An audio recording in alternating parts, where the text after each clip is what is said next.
Meus irmãos, mais uma vez, muito bom dia a todos. Graça e a paz do nosso Senhor e Salvador Jesus Cristo. Amém. Nós vamos abrir a palavra do Senhor em Mateus capítulo 3. Evangelho segundo escreveu Mateus capítulo 3. Nós estamos, desde a semana passada, falando sobre os sacramentos.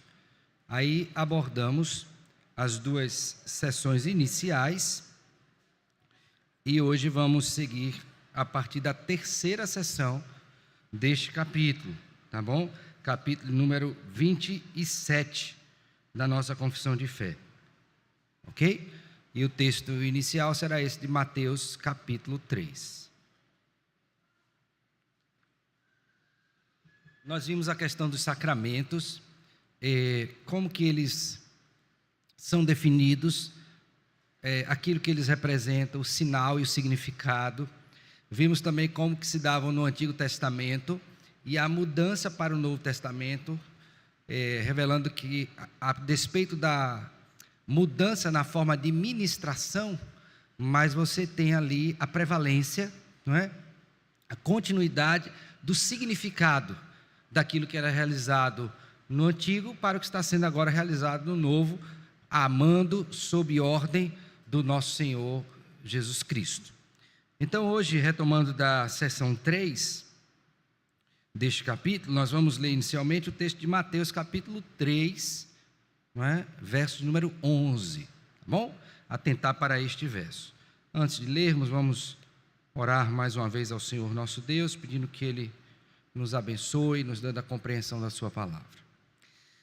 Ó Pai amado e bendito, louvado e exaltado, ó Senhor, seja o teu santo e glorioso nome. Reconhecemos a nossa pequenez diante da grandeza do Senhor e da tua palavra.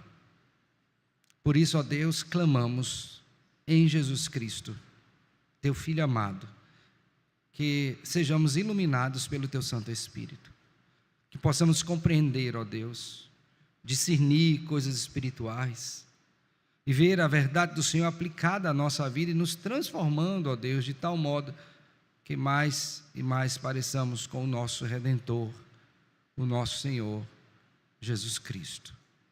Faz isto, ó Deus, toma cada um de nós nas tuas mãos, a começar em mim. Assim oramos em Cristo, Senhor e Salvador nosso, com gratidão e perdão dos nossos pecados. Amém. Amém. João capítulo 3, verso 11, lemos assim: Eu vos batizo com água para arrependimento. Perdão, Mateus, desculpa. Mateus 3,11. Eu vos batizo com água para arrependimento, mas aquele que vem depois de mim é mais poderoso do que eu, cujas sandálias não sou digno de levar. Ele vos batizará com o Espírito Santo e com fogo. Eu inverti João porque essas palavras são de João Batista, né? Acho que vocês entenderam.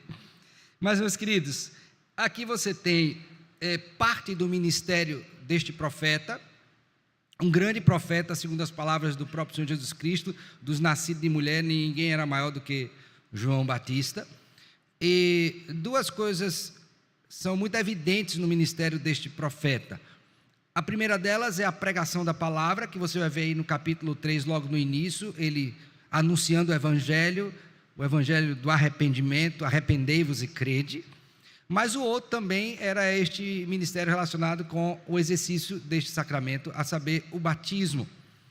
E logicamente que esse texto, se você for perceber a sequência dele, ele vem antes do batismo realizado no Senhor Jesus Cristo, onde Cristo está inclusive cumprindo aquilo que foi estabelecido para a sua própria vida desde os tempos eternos.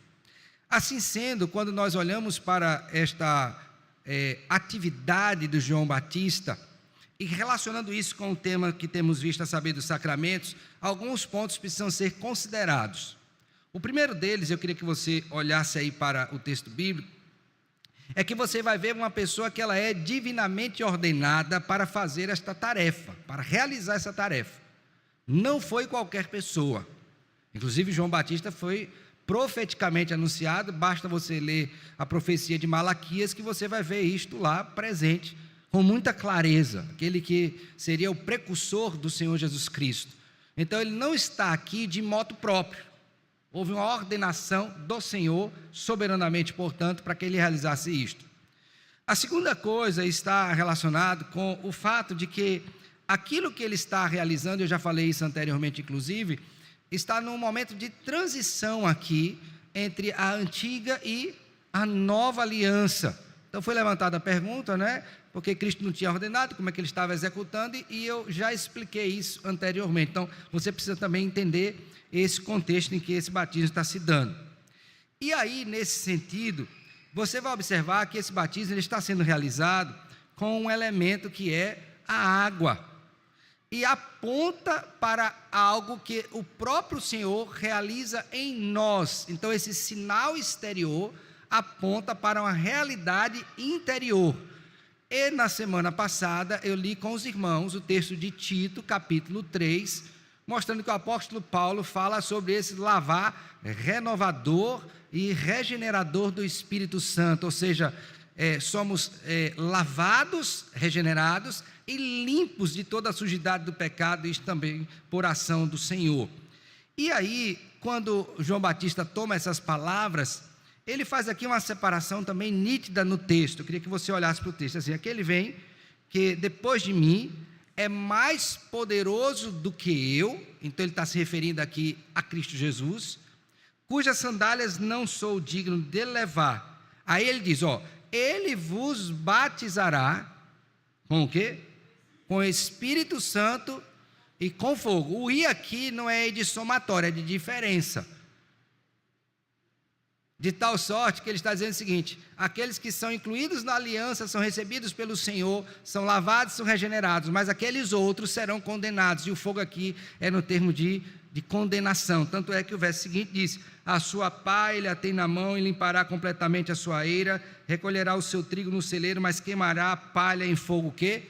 Inextinguível. Então, você vê um homem ordenado por Deus, fazendo algo conforme o que o próprio Deus ordenou, usando os elementos próprios que o próprio Deus ordenou, e também apontando para o significado que também o próprio Deus estabeleceu.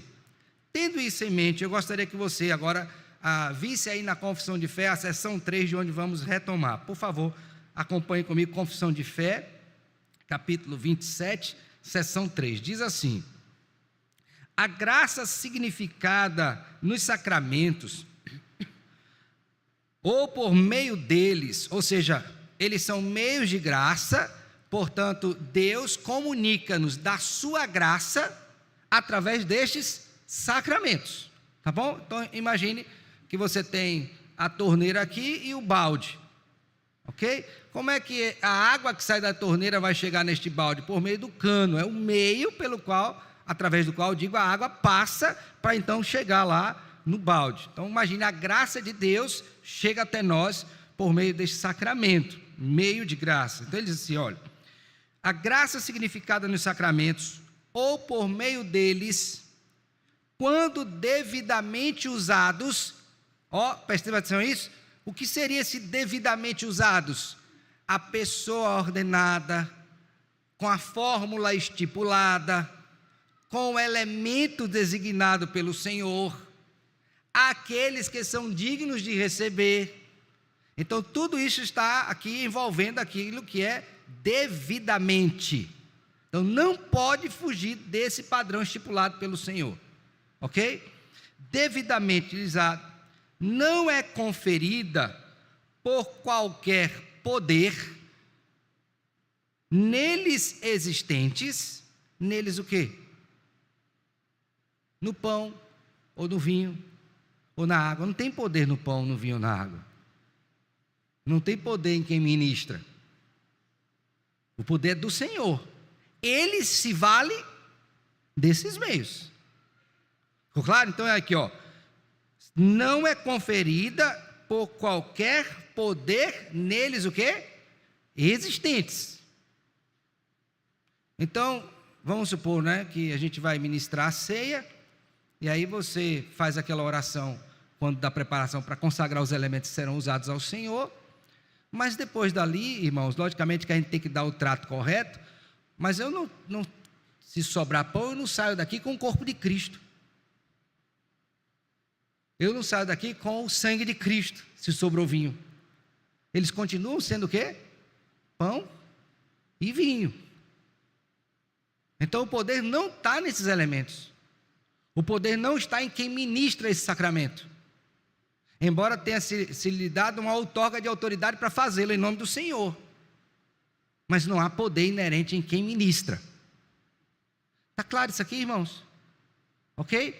Aí ele prossegue dizendo, nem a eficácia deles depende da piedade ou intenção de quem os administra. O ponto que eu acabei de falar. Aqui eu quero trazer um exemplo, que eu creio que ilustra bem isso. Abra sua Bíblia aí no livro do profeta Jonas, por favor. Capítulo 3. Alguém, por favor, lê aí. Se possível, com o auxílio do microfone, leia bem bonito. A partir do verso 1, por favor. Livro do profeta Jonas, capítulo de número 3, verso 1. Alguém lê aí, por favor. Pode ser você mesmo, diácono Giovanni. Já está aberto aí já? Alguém próximo a ele está aberto aí já o texto? Pronto. Espera aí, irmã Cíntia, por favor. Chega o microfone chegar. Obrigado, filha. Vamos lá.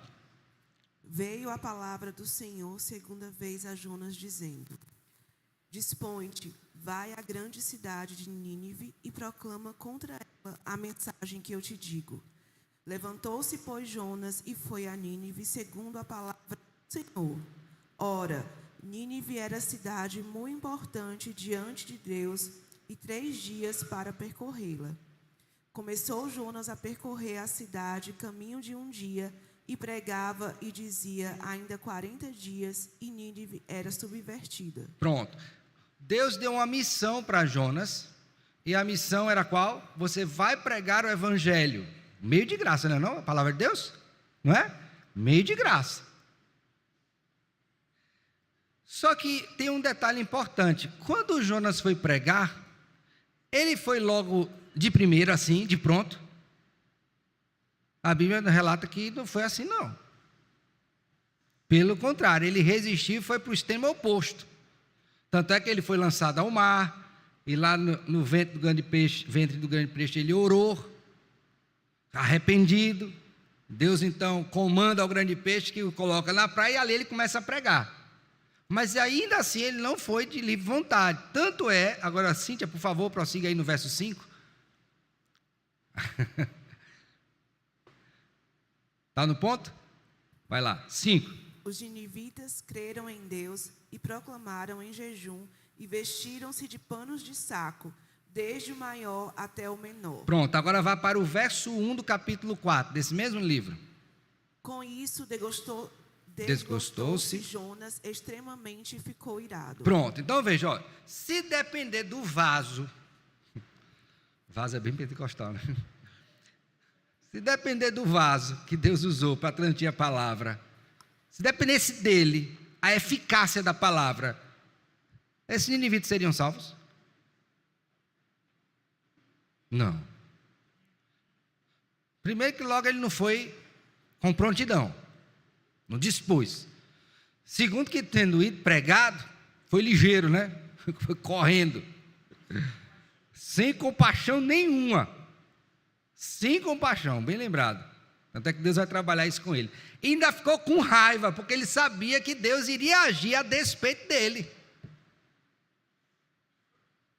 Esse texto eu acho que é um texto muito claro, irmãos, para mostrar que a eficácia do meio de graça não depende do vaso, mas do Senhor operar. Tenha em mente isso. Então vamos dar um outro exemplo, agora prático, né? Assim, no sentido da nossa realidade. A pessoa vem de uma igreja e ela diz lá: pastor, eu já fui batizado, chega no conselho, vai ser examinada, né? Já foi batizado? Foi aonde tal? Quem foi que ministrou esse batismo? Foi em qual igreja? Ela vai dizer: a igreja, pode ser uma seita, né? Quem batizou você? Foi a pastora tal. Mas depois, olha, sinto muito, você vai ter que ser rebatizado.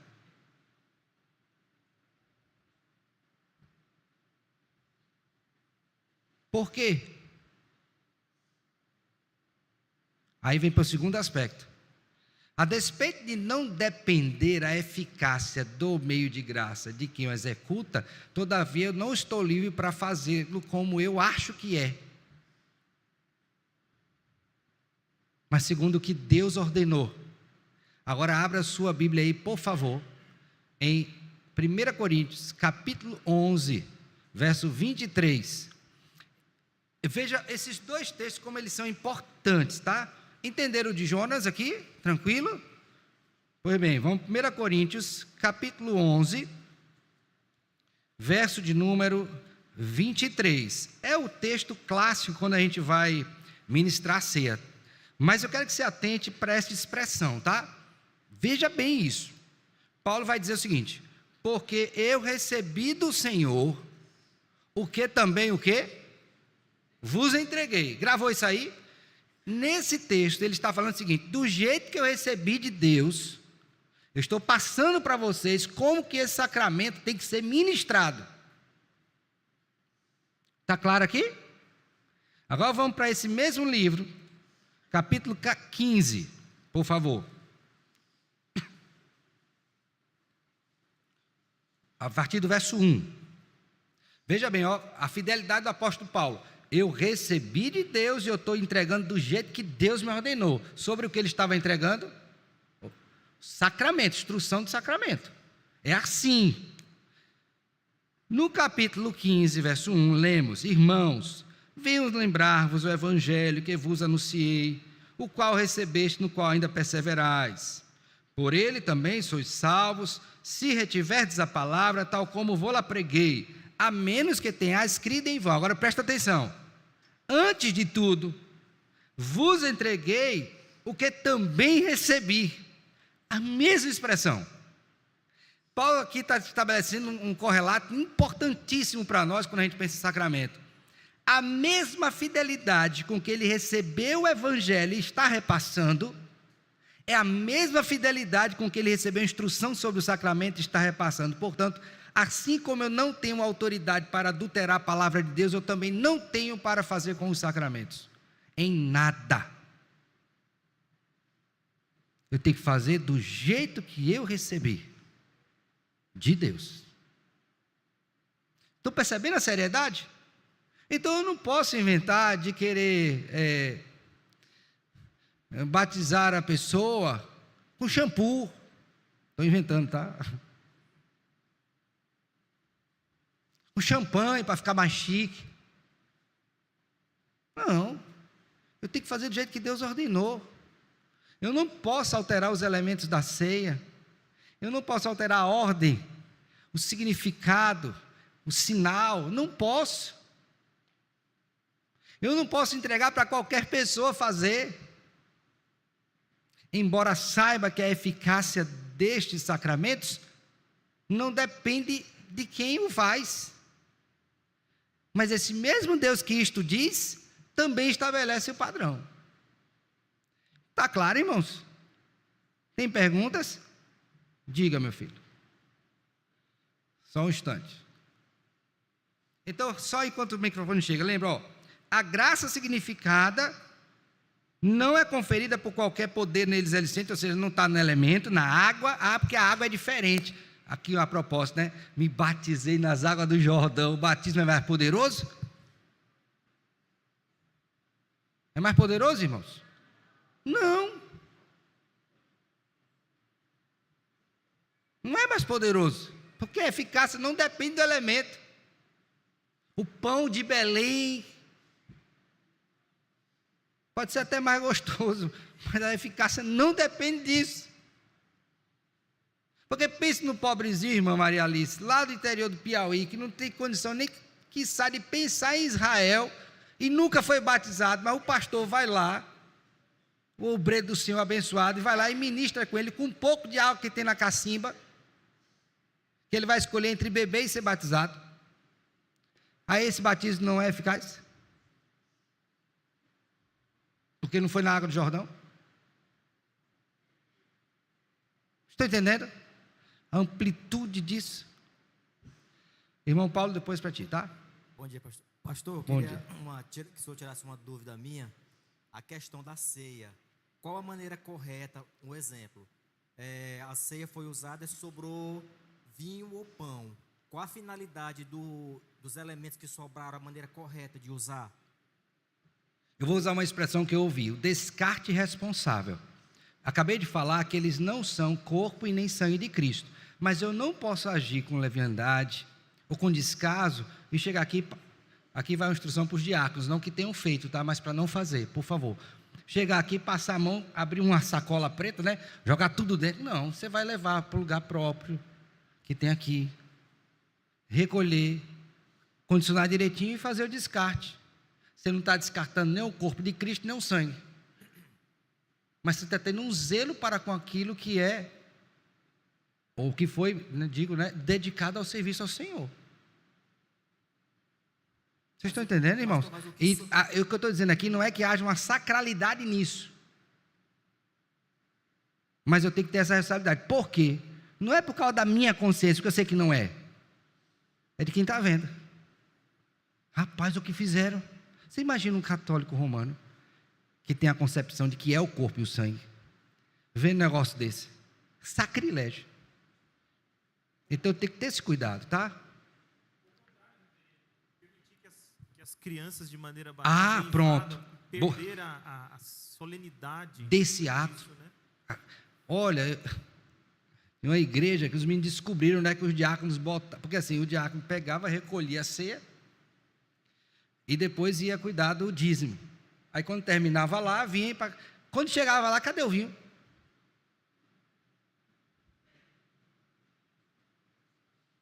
Os meninos descobriram. Iam lá para dentro e ó.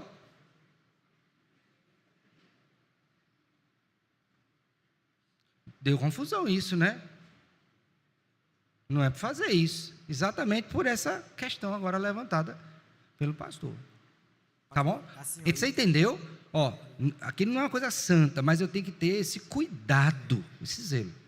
Tá assim, bom? Por exemplo, sobrou a quantidade de vinho, vamos dizer, com um pouco a mais do que era para ser. Uhum. Ele pode ser reutilizado? O ideal é que não seja, porque uma vez que você abriu e colocou, ele já perde propriedades, né? Então, a gente tem mais ou menos uma ideia, descarta ali responsavelmente. Tá bom? Quem foi? Pronto. Irmão Marcelo. Agora, antes do Marcelo falar, eu vou falar uma questão aqui. O que o apóstolo Paulo disse? Eu recebi o que também vos o quê? Entreguei. Tá certo? Então, a ministração ela deve obedecer a um rito estabelecido pelo Senhor. Aí me perguntaram, pastor, eu posso inverter a ordem, primeiro vinho, depois pão? Não. É pão e vinho, primeira coisa. Segundo, você tem algum mandamento explícito na Escritura que eu tenho que esperar pelos outros para comer? Aí eu dei um exemplo à pessoa que me perguntou isso. Eu digo, olha, na época do Senhor Jesus Cristo, ele partia o pão e distribuía, e o vinho distribuía o cálice. Como é que eu ia fazer? Tomar e beber com o cálice, se ele era comum? Bota o gole na boca e fica esperando. Vamos passar todo mundo, agora vamos engolir todo mundo junto. Não. Então, você vai em algumas igrejas que vai dizer, espere. Outros vai dizer, toma logo. Mas não há um mandamento bíblico, dizer, todo mundo tem que esperar, até porque ali há um contexto próprio, de uma situação que envolvia a igreja em Corinto, havia uma festa ali correlata, que tinham problemas sérios. Então, tem que ter cuidado para separar aquele texto e não estabelecer um padrão que não é necessariamente bíblico. Ok? Então, não peca quem come, toma e bebe, como também não peca quem espera. Ok, irmãos? Diga, meu filho. E, pastor, em alguns contextos pelos quais passei, tinha um trabalho muito forte em discipulado, né? Onde pessoas ali mais Experientes na fé. experientes ali na igreja eram treinadas pelos líderes, né? Pelos pastores. Tinha um curso básico ali de uma introdução teológica, e na qual novos convertidos eram discipulados por essas pessoas, um discipulado ali semanal e pessoal, visita em casa, um encontro. Acompanha mesmo. Isso, exatamente, um acompanhamento bem próximo mesmo. E normalmente, num contexto de batismo dessas pessoas, examinadas pelo conselho local e tudo, numa atitude de batismo em culto, era comum, por exemplo, o pastor, o ministro outorgar aquele discípulo O ato de batismo. a ministrar o batismo Na nossa denominação, isso não é possível pela compreensão que acabei de mostrar. Os ministros na Igreja Presbiteriana do Brasil são ordenados ministros da palavra e dos sacramentos. Isso é tão sério que os presbíteros não podem ministrar sacramento. O presbítero pode fazer ofício fúnebre, pode rogar a bênção para o casamento, mas batismo e ceia não podem. Eu me refiro aos presbíteros regentes, porque isso cabe quem? Aos docentes, que são os únicos ordenados para a palavra e para os sacramentos. E aí uma outra inclusão constitucional, desculpa, que é a realização do casamento religioso com efeito civil. Só o ministro pode, na nossa denominação. Aí, no caso de uma pessoa que foi batizada num contexto desse, numa denominação dessa, Se ela vier, ela tem que ser terá que ser rebatizada. Tem gente que não aceita, tá? Aí, paciência.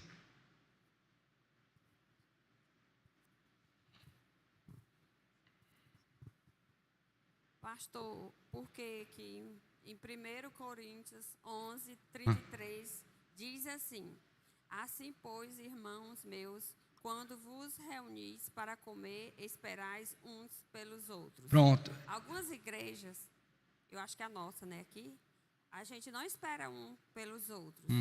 Aqui está dizendo que é para esperar um pelos outros. Perfeito. Lembra que nesse contexto de 1 Coríntios 11 está acontecendo uma outra questão paralela, que era uma festa chamada Festa do Ágape. E aí Paulo inicia o capítulo já mostrando que tinha irmão chegando e comendo antes do outro. Nesse sentido, portanto, esta fala aqui, esta palavra, ela refere-se não à ministração da ceia, mas a este outro evento paralelo que acontecia. Então eu vou dar um exemplo bem prático. A gente acaba o culto aqui, ministrou a ceia. Todo mundo comeu, beleza. Aí sai aqui para o cafezinho, né? Paulo está dizendo, cuidado, para todo mundo comer um pouquinho, porque tem gente que está comendo mais do que o outro. Espere uns pelos outros. Entendeu? Entendeu o link aqui? Entendeu? Aí o povo, ó, tangente, fila do bolo, fila do pão, rap. Se não é o diácono Raimundo Filho para trazer um suco, ainda diz, bem lembrado, irmão, você está com fome, come em casa. Entendeu? Entendeu? Beleza. Antes de passar, pastor, o senhor já leu esse texto alguma vez? Já refletiu sobre isso? Por favor, diácono Jeremias, o microfone já está perto de ti? Pois fala aí, porque de repente sua fala pode ser complementada aqui. Diga. Pastor, bom dia. Bom dia. Só para complementar, é que na morte de Cristo, quando os soldados viram que os outros estavam demorando a morrer, eles quebravam os ossos, né? E teve um que viu que Cristo já estava tinha morto e ele perfurou o corpo de Cristo. E ali saiu sangue e água. Ali já prefigurando a ceia e o batismo. No caso, o sangue era em relação à ceia e a água em relação ao batismo. É isso? Essa associação com o texto, ela não é uma associação pacífica em termos da sua interpretação. Esse texto de furar, ele está mais em associação ao cumprimento profético de que o seu corpo não seria quebrado, do que necessariamente a esse aspecto. Então, eu confesso a você que eu também tenho dúvida com relação a isso, já li alguma coisa, mas não cheguei ainda ao conceito. Então, prefiro não usar esse texto nessa perspectiva, até porque tem outros textos mais claros que explicam essa relação de sangue e água, e associar isso com, se eu não me engano, eu acho que é o Salmo 22, que vai falar sobre o fato de que ele não seria quebrado como os demais, mas rasgado. Mas eu vou pesquisar e trazer alguma informação. Se o pastor, inclusive, tiver e puder ajudar, viu? Mas eu confesso que não é para mim um ponto pacífico o uso desse texto nesse sentido.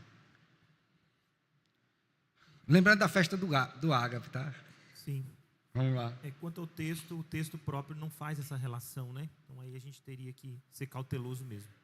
No caso da festa, lá no versículo... 1 Coríntios 11, né? No versículo 21, diz assim: porque ao comerdes, cada um toma antecipadamente a sua própria refeição. A palavra aí está ceia, mas É refeição. refeição de modo geral. E há quem tenha fome, ao passo que há também quem se embriaga. Não vou gastar muito tempo, mas o ponto aqui é que acontecia uma refeição coletiva na igreja, e os mais abastados, obviamente, levavam mais, os mais carentes ou levavam pouco ou não levavam, e estes carentes, que era o que mais deveria ser assistido numa distribuição de uma junta-panela, digamos assim, junta-panela, resumindo aqui na nossa linguagem, junta-panela. Os mais ricos não estavam tendo amor pelos mais carentes e estavam devorando toda a comida. E no contexto aqui, no meio desta festividade, refeição, desse junta-panela, desse encontro, é no meio desse momento que havia um tempo separado para a ceia. Então não é uma refeição só, são duas refeições diferentes.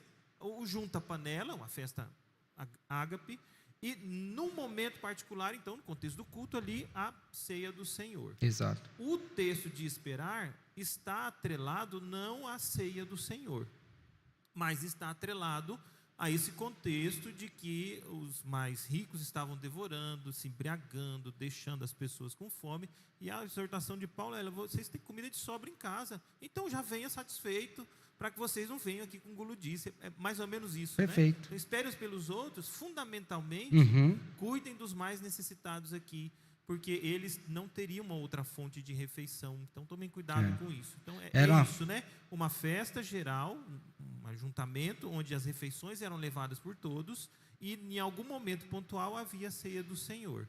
Então, o esperar aqui não tem a ver com a ceia, mas tem a ver com esta refeição, com esse almoço coletivo ali, onde todos participavam e alguns não estavam deixando para os outros. Era uma festa de amor sem amor. Exatamente. Ficou claro? Esclareceu? Perguntas? Diga, irmão Cristiano. Pastor, com relação à questão do batismo por aspersão e por imersão, é uma questão de denominação ou existe alguma eficácia? Não. O elemento, sim. A pessoa que batiza, sim. A fórmula batismal, sim. Explicando, elemento tem que ser com água. Se muito ou pouca, não interfere. Se a aspersão é fusão ou, eu ia dizer mergulho, disse, né? Ou imersão, não importa. Tá bom? Agora o elemento. A fórmula batismal, em nome do Pai, do Filho e do Espírito Santo. A convicção de que houve uma mudança interior que está sendo ali evidenciada por aquele sinal. E a pessoa autorizada à luz da Escritura. Portanto, aqueles ministros devidamente ordenados. Os apóstolos fizeram isso, transmitiu isso aos presbíteros da igreja. Aí você vai ter a diferença lá em 1 Timóteo, né, aquele que se afadiga na palavra, no ensino, e a compreensão da nossa dominação, que cabe somente aos docentes e não aos regentes. Algumas igrejas ministram o batismo pelo Espírito Santo como se fosse algo distinto do batismo nas águas. Como é que se dá isso? Todo aquele que foi regenerado pelo Senhor, portanto nasceu de novo, que teve o seu coração transformado de um coração de pedra, frio, duro, insensível, para um coração de carne, ele é batizado com o Espírito Santo. Porque o batismo com o Espírito Santo é o novo nascimento. Ponto. Agora, evidências que alguns colocam, miraculosas, desse batismo, não são cobertas pela Escritura. Mas a maior evidência da presença do Espírito é uma vida transformada, santificada. É uma vida de obediência. Que a pessoa às vezes pode até mudar, ela falava muito, agora vai falar pouco. Ela fazia muito, agora vai fazer menos. E certo. Então a mudança é de transformação de caráter, e não essas evidências aí que elas não se explicam, não se fundamentam, não justificam, não sustentam biblicamente. A maior evidência de alguém cheio do Espírito: submissão a Deus e a sua palavra. Quer ver um homem cheio do Espírito Santo de Deus, uma mulher submissa? Pronto. Às vezes ela não fala uma palavra, a pessoa, mas é submissa. Vamos pedir a Deus para ser cheio do Espírito? O apóstolo Paulo ensina isso, né? Não vos embriagueis com vinho, mas... E aí ele fala que nesse enchimento é submissão. Quer ver alguém crente, pegando fogo? Ele é obediente. Só isso. E tudo isso. Por dentro e por fora, viu, irmãos? Obediente por dentro e por fora. Tá bom? Beleza? Prossigamos? Voltemos aí para a confissão de fé. Então não depende da piedade ou intenção de quem os administra, mas da obra do Espírito e da palavra da instituição, da obra do Espírito e da palavra, ou seja, há uma fórmula pela qual isso é feito. É uma forma também.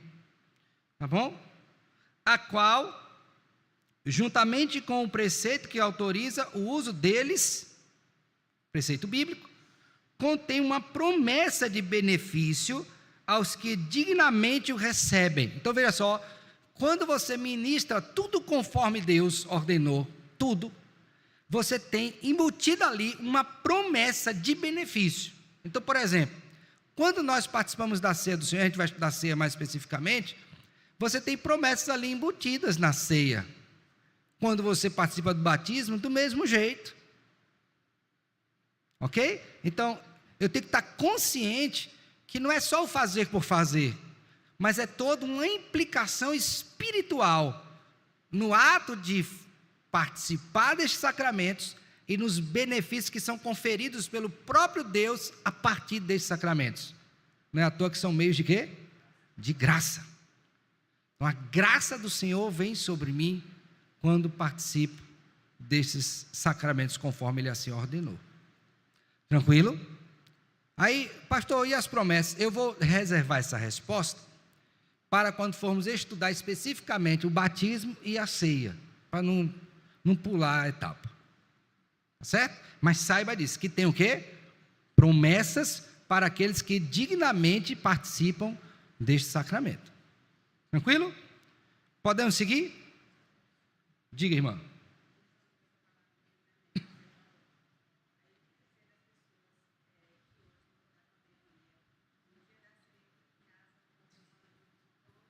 Pronto, a irmã fez um levantamento aqui, que após pandemia, aliás, isso acontecia na pandemia e alguns hoje até perpetuam isso. Então, o que acontecia? Não podia vir para a igreja, né? Eu vou usar esse termo, não podia entre aspas, que alguns podiam e não queriam também, né? E aí, na hora da ceia, ele pegava, separava o vinho dele em casa, o pão dele em casa, o pastor ministrando lá e ele comendo daqui. Pode? Pode, irmãos? Não ouvi direito, não. Não é porque eu estou moco, não. É porque eu não vi um não firme. Não pode.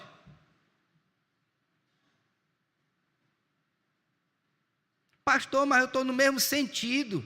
Pois é. Mas está no mesmo lugar?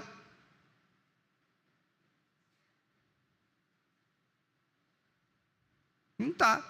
Foi assim que Deus ordenou? Não.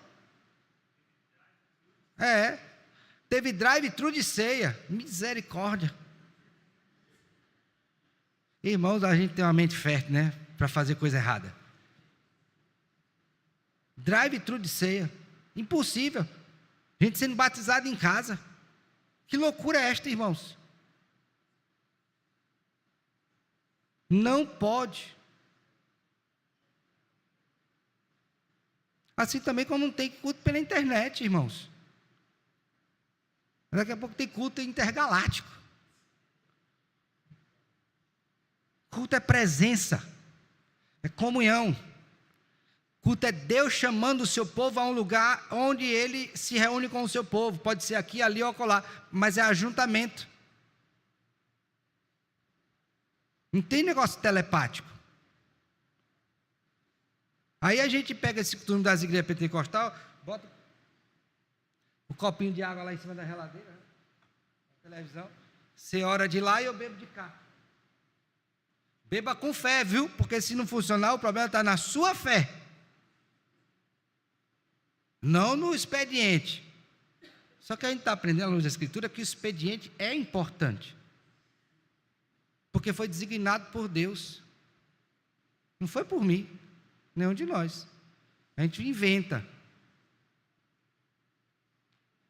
Vocês estão entendendo? Então, por favor, não caiam nessas sandices que revelam falta de compreensão da Escritura Sagrada. Respeito às pessoas, mas isso precisa, entenda até a sinceridade com que elas estão fazendo, não estou questionando isso, mas é um erro. É um erro. Tá bom? Quem levantou a mão? Diga, irmã. Irmã de ouro. Respondeu? Bom dia, pastor. Bom dia, filho. E aqueles que não vêm na igreja praticamente de jeito nenhum e aproveitam só aquele dia da ceia para vir para a ceia? É. Complicado, né? É muito, minha filha. É muito, isso é grave, né? Tem que conversar com esse irmão para saber o que está acontecendo com ele, que ele não está querendo vir. Se nesse exame que ele vai fazer antes de participar da ceia, está tudo certinho, né? Porque o que é que justifica a ausência? O que é que justifica? Então, é uma coisa grave, não deve ser tratada com gracejo, né? Embora a gente tenha dado risada assim, porque é uma situação, seria cômico se não fosse trágico, né? Mas tem que refletir. O que é que justifica a sua ausência da igreja se você assumir um compromisso com o Senhor? Eu fico pensando nisso, irmãos. Todo dia que você vai vir para a igreja, você tem que considerar isso. Você assumiu um compromisso. Você não foi forçado. Se foi, tem uma coisa errada. Você disse que era melhor. Salmo 84. Prefiro um dia, aonde? Do que 1000 dias nas tendas da presença. Você preferiu, aí você tem um dia que você não quer vir, já que você passou 7 aí. Não tem alguma coisa errada, não? Já que foi uma opção sua? Você não foi constrangido? Então, essa pessoa que se ausenta tem que considerar isso diante de Deus e rever esse caminho, pedir ajuda, porque às vezes é uma coisa impossível para ele. O que é impossível para os homens é possível para Deus. Pode ser um problema mesmo que ele esteja precisando de ajuda mesmo, doméstica, pessoal, marital. Tem tantos fatores envolvidos nisso, às vezes financeira, tanta coisa. Então, antes de afirmar isto ou aquilo, considerar. Agora, peça ajuda, porque fica difícil a gente sem saber o que está acontecendo. Ajudar, não é? Pode dar ajuda errada, é igual um remédio bom para uma doença que não é a que a pessoa tem, vai trazer um prejuízo grande para ela, não vai não? Você dá um remédio para o pé, ela está com problema no dente. Daqui a pouco ela aparece banguela e sem um dedo. Então, muita precisão nisso. Agora, reflita. Fale, Santa. Mais uma intervenção? Pois é. Na pandemia, nós lutamos aí com esse processo até termos um consenso maior e sedimentar isso.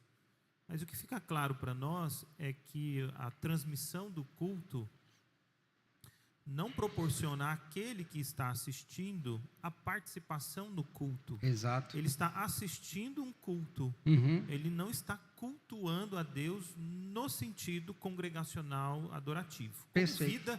Como um culto, ele está fazendo isso como ele toma uma refeição, ou vai à praia, ou trabalha.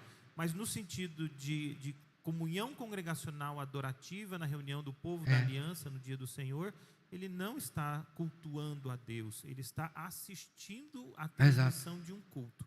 Um dos pontos que talvez precise ser corrigido no coração desse irmão é a equivocada compreensão dele de que ele não está vindo, mas ele está cultuando a Deus, porque naquele dia ele toma banho, se arruma, sossega, fica na frente da TV, casa, né? E fica solene.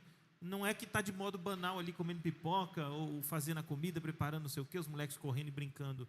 Ele reúne mesmo ali e, infelizmente, acontece esse tipo de coisa. E ele acha que ele está, então, cultuando. Cumprindo, porque ele admitiu esta compreensão. Pois é. Deixar isso muito claro. E para a nossa própria condenação, está aí o YouTube, agora eu abri, nesse exato momento, está passando a nossa... eu estou me vendo a mim mesmo. Aqui está, ó, tantas pessoas assistindo. Depois você olha. Então, quando você está em casa, você está o quê? Só assistindo, meu filho. Então, não invente. Cultuando, você está aqui. Assistente só assiste. Lembre disso. Tá bom? Desligando o YouTube, voltando para a confissão. Seção 4, vamos lá, da confissão de fé. Há 2 sacramentos ordenados por Cristo. Quantos sacramentos Deus deixou? 2. São 7? São 2. Extrema-unção não é sacramento. Casamento não é sacramento. Confirmação não é sacramento. Rapaz, interessante que eu estudei esse negócio esses dias aí, esqueci tudo, graças a Deus. Mas não são 7, são 2. São só 2. Quantos Deus instituiu? 2. Quais? Batismo e ceia. Acabou-se. Todos os outros não emanam da Escritura como ordenação do Senhor. Ok? Aí ele diz, ó, nosso Senhor, no Evangelho, o batismo e a Santa Ceia, nenhum destes sacramentos, os 2, deve ser administrado senão, ó, agora aí, meu irmão Marcelo, pelos ministros da palavra legalmente ordenados. Pastor, nós somos uma igreja que prima pela aliança. E veja que há uma coordenação, não é? E um desenvolvimento desse sacramento até chegar ao Novo Testamento. Do mesmo modo que a seriedade ela é realizada lá, também é aqui. Então, quem era divinamente ordenado pelo Senhor para celebrar as coisas lá do Antigo Testamento? Aqueles que ele pôs como uma família específica. Abra sua Bíblia aí, por favor. Hebreus,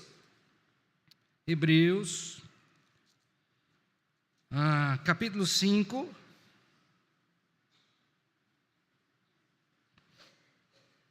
Verso 4. Eu vou ler a partir do 1, mas a ênfase está no 4, tá? Hebreus 5, a partir do 1. Diz assim, ó. Porque todo sumo sacerdote, sendo tomado dentre os homens, é constituído nas coisas concernentes a Deus a favor dos homens, para oferecer tanto dons como sacrifícios pelos pecados. Então ele está dizendo o seguinte, ó. Dentre os homens todos, um foi escolhido, e a gente sabe lá que da família específica, para representar esses homens na ordenação do que é dado por Deus para os homens. A palavra é importante, ó, é constituído nas coisas concernentes a Deus. Então não foi ele que decidiu ser, Deus o pôs. Ok? Para oferecer tantos dons como sacrifício pelos pecados. E é capaz de condoer-se dos ignorantes, dos que erram, pois também ele mesmo está rodeado de fraqueza. Então é um fraco como nós. Tanto é que você me vê, ó, eu fui batizado, o pastor foi batizado. Nós ministramos a ceia, mas também participamos da ceia. Por quê? Porque somos carentes da mesma graça. Mesmo favor do Senhor. Mas foi dada uma ordenação específica. Verso 3. E por esta razão deve oferecer sacrifício pelos pecados, tanto do povo como de si mesmo. Agora o 4, leiam juntos. O que é dito?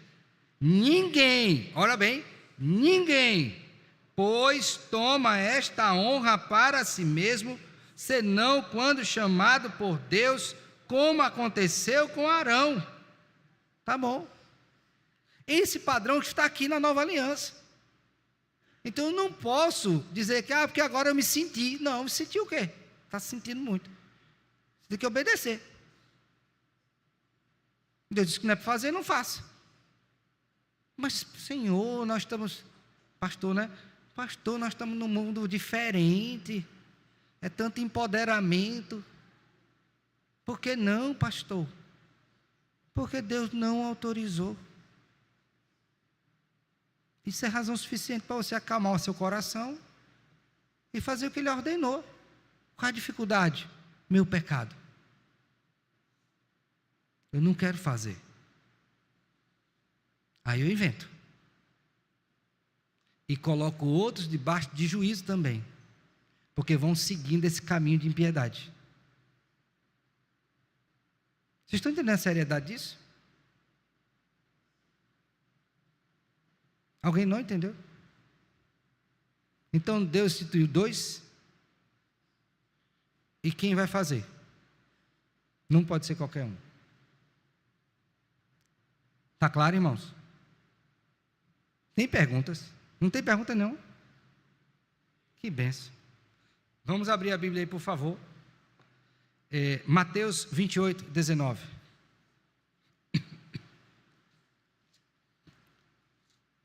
Cristo falando aos discípulos. Aqui ele está falando para os 11. Então existem aspectos peculiares aos discípulos e existem aspectos comuns à igreja. O fato de fazer discípulos está aí comum, atinge a igreja como um todo. Mas o batizar é uma ordenação a esses discípulos apóstolos que por consequência foi dada aos presbíteros. Tá bom? Então diz aí, ide, portanto, fazer discípulos de todas as nações, batizando-os em nome do Pai, do Filho e do Espírito Santo. Agora vá para 1 Coríntios capítulo 1. 1 Coríntios capítulo 1. Será que Paulo entendeu isso? Ou ele delegou essa responsabilidade? 1 Coríntios capítulo 1, verso 16. Aliás, eu vou ler a partir do 14, tá? Do 14 ao 17. Dou graças a Deus, porque a nenhum de vós batizei, exceto Crispo e Gaio, para que ninguém diga que foste batizado em meu nome. Batizei também a casa de Estéfanas, além deste, não me lembro se batizei algum outro. Porque não enviou Cristo para batizar, mas para pregar o evangelho, não com sabedoria de palavra, para que se não anule a cruz de Cristo. Paulo está dizendo que não quer batizar, ele está dizendo não, ele está falando aqui a prioridade é a palavra, mas ele batizou, e isso foi reconhecido. Então ele entendeu o mandato que está em Mateus 28, 19. Eu tenho autoridade para fazer, porque Cristo ordenou. Se Ele não ordenou, eu não faço. E quem submete, não é aceito. Por isso que tem que fazer de novo. Tem perguntas? Beleza. Última sessão. Quinta. Os sacramentos. Estão acompanhando aí na confissão? Posso ler? Os sacramentos do Velho Testamento, quantas coisas espirituais por eles significados e representados. Quais eram os sacramentos? Quantos eram? Quais eram? No Antigo. Circuncisão e Páscoa. Eles significavam coisas. Quantos eram? 2. Quais eram? Circuncisão e Páscoa. No Novo Testamento, sobre o Evangelho, quantos são? Quais são? Quer ser circuncidado? Quer sacrificar o cordeiro de novo?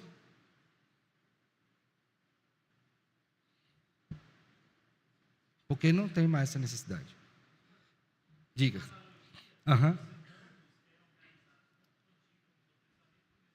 Com o mesmo lugar, exatamente. Perfeitamente.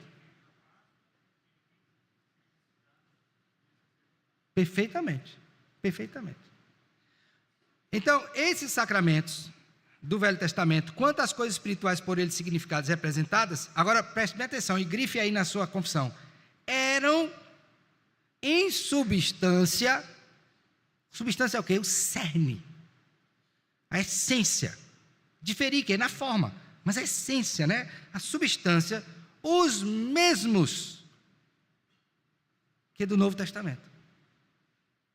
Então, assim como lá a pessoa era circuncidada na casa do prepúcio ao 8º dia, e a partir dali fazia parte do povo do Senhor, as mulheres por representação, né, estavam ali debaixo, do mesmo jeito hoje.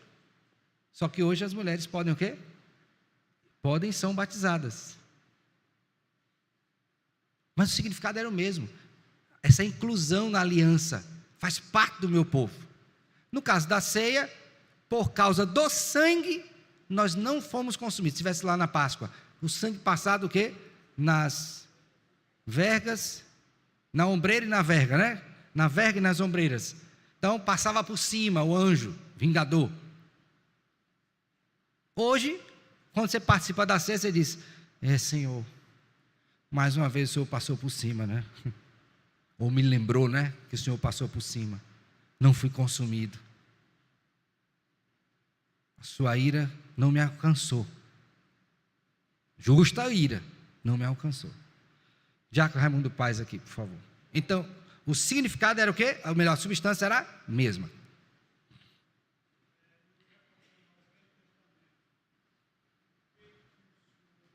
Só um instante, irmão. Aí, obrigado. Nos reportando ao Velho Testamento, o que o senhor comentaria com relação à autocircuncisão? Autocircuncisão? Não vejo, não lembro de alguma prática disso no Antigo Testamento. Não tem prática disso registrada no Antigo Testamento, no povo de Deus, não lembro. É possível que entre os pagãos isso tenha acontecido, mas não lembro aqui também de nenhum registro histórico. Mas isso não é permitido, porque seria o mesmo, se assim fizéssemos, de autobatismo. Estou com vontade de ser batizado hoje, aí vai lá. Ou então a pessoa diz, então eu vou me ordenar. Quem lhe ordenou? Eu mesmo me ordenei. Ministro da palavra de sacramento. Não, você não tem autoridade. Como é que você vai fazer isso? Então, é sempre alguém que ministra. Lembra bem isso, ó. Cristo, como diácono, nos ministra. Que padrão é esse estabelecido? Você precisa sempre de alguém. Sempre mediador. Eu não resolvo o meu problema. Pensa nisso, tá? Sempre mediação. O senhor conheceu? O senhor conheceu também, o senhor, pastor, sim, conheceu também, eu mesmo, né? um cidadão que fez isso. Que fez isso. Pois é. Falta de conhecimento. É, uma loucura. Irmãos, nossa vida cristã é mediada por Cristo. Então, as coisas que aqui fazemos apontam para isso. Quem era? Então, abram aí, por favor, enquanto chega o microfone, 1 Coríntios, capítulo 10, de 1 a 4. 1 Coríntios, capítulo 10, de 1 a 4. Meu diácono, espere só eu ler esse texto para o senhor perguntar, por favor. Então, qual é a ideia aqui? As coisas que aconteciam lá, em substância, eram as mesmas que aconteciam aqui, tá bom? Aí vamos ver esse exemplo na antiga aliança, exatamente dessa correspondência. Ora, irmãos, prestem atenção, viu? Não quero que ignoreis que nossos pais estiveram todos sob a nuvem e todos passaram pelo mar. Quando Paulo diz isso, ele está aludindo ao quê?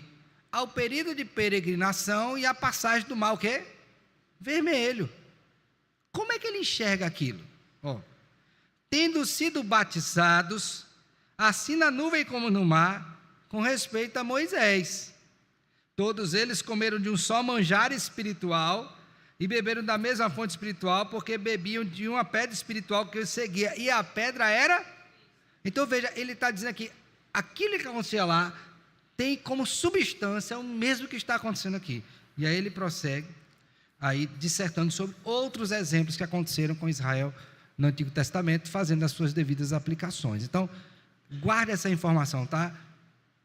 Por quê? Uma aplicação. Pastor, mas eu queria ser tanto um crente do Antigo Testamento, parece que era mais bonito o negócio, era mais sangrento, era mais espiritual. Aí você acaba se depreciando. E o pior, depreciando o próprio Senhor Jesus Cristo. Porque aquelas coisas, elas eram sombras. O que aconteceu lá? Qual o melhor, a sombra ou aquele que gera a sombra? Pense. Aí você se acha mais espiritual que você quer ir para lá? Não. Hoje, a substância é a mesma, a simplicidade, a profundidade. Falei sobre isso também semana passada. Tá bom? Diga, querido. Pastor, a salvação a gente sabe que é individual, né? Perfeito. Então, no Novo Testamento, a gente tem um batismo como uma inclusão ou confirmação na nova aliança, né? Perfeito. No Velho Testamento, a mulher não era circuncidada, obviamente, porque estava na tutela do pai. Mas vamos supor, se naquela família, aquele pai, como no caso de Acã, todos morreram ali. Da família dele tem mulheres. Aquelas mulheres também estavam excluídas do povo de Deus por conta do pecado do pai? Com toda certeza. Com toda certeza. No sentido do juízo que foi trazido sobre eles. Eu não estou me referindo ao aspecto salvífico. Porque aí eu não tenho competência para falar sobre isso. Mas no sentido de juízo temporal sobre a família, todos. É por conta do pecado do pai. Exatamente. Representatividade. Mas lá no Velho Testamento tem texto que diz que o pai não vai, ou o filho não vai assumir Perfeito. a culpa do pai. Ezequiel 18, está aí. O pai come uva verde e os filhos embotam os dentes? Ou o filho come uva verde e os pais embotam os dentes? Não, cada um responderá por si. Mas lembra que a minha fala foi, no sentido de juízo temporal, todos foram alcançados. Mas eu disse, do ponto de vista eterno, aí cabe ao Senhor, pelo decreto da eleição, saber quem ou não será salvo ali. Mas lembra que a salvação ela é o quê? Individual. Depois lê Ezequiel 18 que vai ter isso claramente. Então sempre foi, no Antigo Testamento sempre foi, e no Novo continua sendo. Sempre é individual. É você com Deus. Tá bom? Agora, do ponto de vista desse juízo temporal, isso alcança a nossa família. Tá bom?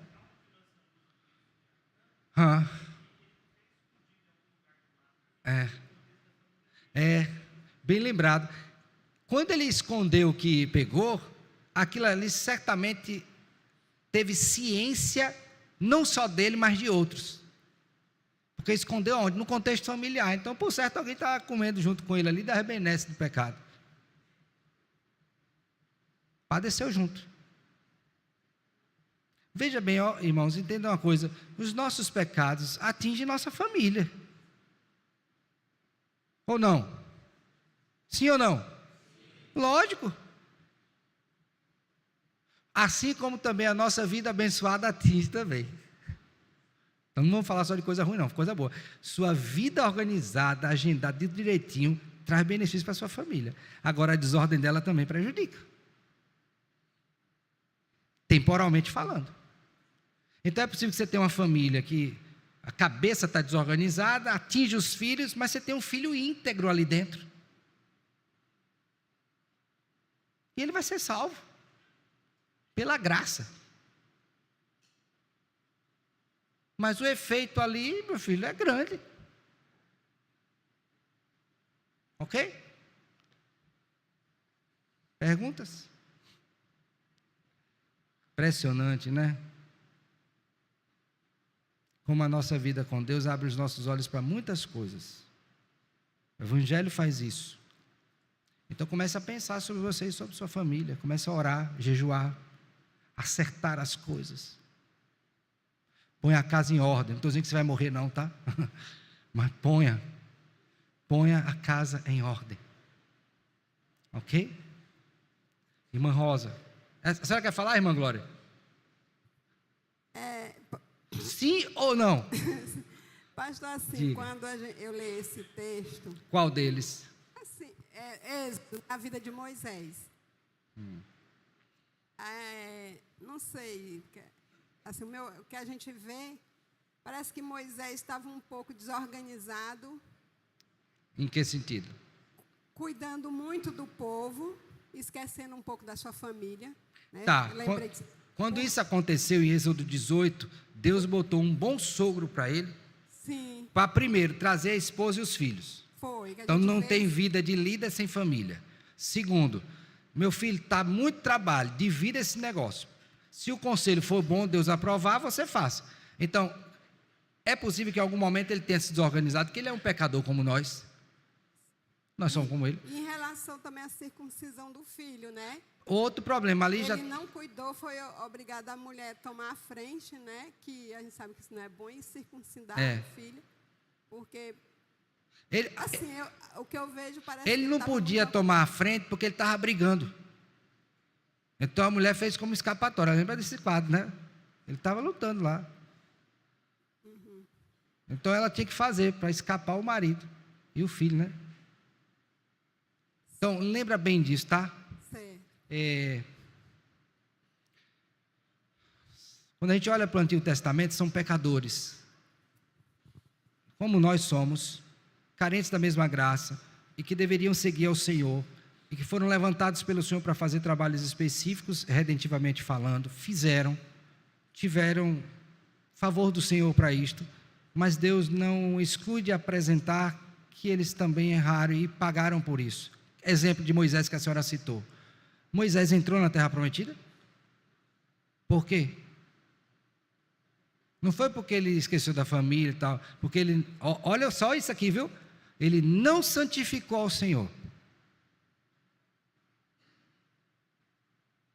Não foi porque ele não circuncidou o filho, nada, não santificou. Porque no dia que era para ele falar a rocha, foi o que ele fez? Com ira. A ira, né? Lascou o pau na rocha. Não era. Primeira você fere, segunda você crê, pois fala. Cristo foi ferido, não precisa ferir de novo, crê no que ele fez. Então quando ele fez isso, pronto, não me santificou, por isso você não vai entrar. Eu estou dizendo que Moisés não é salvo? Não, porque ele está na galeria dos heróis da fé. Estou dizendo que temporalmente ele perdeu a bênção de entrar na terra, só viu de longe. Então nossos pecados têm consequências terrenas. Tem que lidar com isso. Com graça. Com misericórdia da parte de Deus. Muita sabedoria. Irmã Rosa. E a gente finaliza por hoje, tá? E termina sacramento. Vamos lá. Pastor, a minha fala é a respeito da individualidade da salvação, né? Uhum. Todos nós temos que entender que a salvação é individual. Eu não vou salvar ninguém na minha casa. Uhum. Mas por esses dias eu ouvi alguém citando a passagem lá do carcereiro. Crê no Senhor e será salvo tu e tua casa. De um certo modo eu fiquei espantada de ainda haver alguém que pensa, com tanto ensinamento que a gente recebe, inclusive aqui que eu estou falando, a pessoa pensar que por o cabeça crer no Senhor Jesus vai salvar a família. Sem haver pregação. Infelizmente, Aquele texto não é uma promessa. Esse é um ponto claro. Para nós hoje não. No caso do carcereiro lá foi, tanto é que vai ser provado isso depois, mas eu não posso tomar aquilo como prova. Porque, por exemplo, na Escritura você tem exemplo de famílias, de pessoas que eram salvas na família, mas não eram todos. Não é? Não são israelitas, todos aqueles que são de Israel. Assim que a Bíblia diz. Então, se a pessoa tem essa compreensão, a gente tem que orar por ela, para Deus dar entendimento. Não é? Às vezes o debate não vai ajudar, porque a gente entra às vezes no debate para ganhar o debate e não para ganhar a pessoa. Aí perde o debate, perde a pessoa, porque vira uma confusão. Tem que ter cuidado com isso. Orar por ela, jejuar, pedir a Deus que dê entendimento, porque Deus esclarece. Cada um ande de acordo com aquilo que tem recebido. Quem recebeu mais tem que ter mais misericórdia, mais sabedoria. Quem recebeu menos vai andar engatinhando. Mas quem sabe que se um dia ele não está correndo com a gente? Essa tem que ser a esperança. Então vai ensinando, vai tendo paciência. Já ouvimos aqui várias vezes, até morrer. Vai falar até quando? Até morrer. Tem que ter paciência. Vida cristã é vida de paciência, de perseverança. Quem não tem vai padecer. Não vai deixar de ser cristão, não, vai padecer. Vai ser um cristão ansioso, não é? Vai sofrer um bocado. Então, não, filhinhos, estas coisas vos digo para que não sofrais. Então, sejam pacientes. Suportem os débeis na fé. Tem muitos. E caminhem com graça. Ok? Tranquilo? Deus abençoe a todos. Nosso texto será o 11:23. 1 Coríntios 11:23, tá? Até a próxima, se Ele permitir.